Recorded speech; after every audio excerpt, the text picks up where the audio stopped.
కోపం అనేది ఒక వ్యక్తిలో దాగి ఉన్న ఒక లోపం. అది బయటకు వచ్చినప్పుడు అదే వ్యక్తికి హాని చేస్తుంది. ఒక వ్యక్తి ఎంత కోపంగా ఉంటే అతని జీవితంలో అంత ఎక్కువ నష్టం జరగడానికి ఇదే కారణంగా ఉంటుంది. జీవితంలో ఏదో ఒక దాని గురించి కోపం తెచ్చుకోవడం సహజం. అలాగే ప్రతిరోజు ఏదో ఒక రోజు ఏదో ఒక సందర్భంలో కోపాన్ని ప్రదర్శిస్తుంటారు. కానీ ఇది ఓ చెడ్డ గుణం. దేని కారణంగా ఒక వ్యక్తి ఇతరుల కంటే తనకు తాను ఎక్కువగా హాని చేసుకుంటాడు.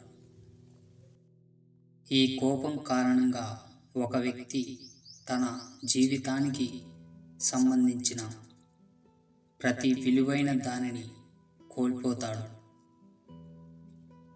కోపం ఒక వ్యక్తిని అధిగమించినప్పుడు సాధారణ ప్రశాంతమైన వ్యక్తి కూడా సింహంలా గర్జించడం ప్రారంభిస్తాడు. ఇతరులకు తనకు మధ్య ఉన్న తేడాను మర్చిపోతాడు. అతను ఇతరులపై కోపాన్ని చూపిస్తుంటాడు. కోపం అనేది ఒక వ్యక్తిలో దాగి ఉన్న ఒక లోపం. అది బయటకు వచ్చినప్పుడు అదే వ్యక్తికి హాని చేస్తుంది.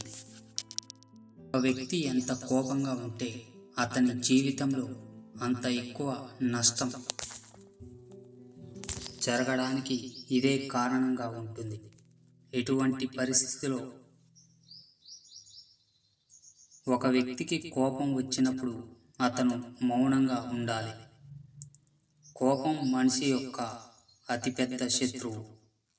ఎందుకంటే అది వస్తే శరీరం, మనసు, తెలివిని నాశనం చేస్తుంది. ఒక వ్యక్తి ఎప్పుడూ కోపంతో కీలక నిర్ణయాలు తీసుకోకూడదు. ఎందుకంటే అటువంటి పరిస్థితిలో ఒక వ్యక్తి ఆలోచనలు అతని నియంత్రణలో ఉండవు. కోపం సమస్యలకు పరిష్కారం కాదు, కొత్త సమస్యలకు దారి తీస్తుంది. ఒక వ్యక్తి కోపంతో మాట్లాడకూడదు.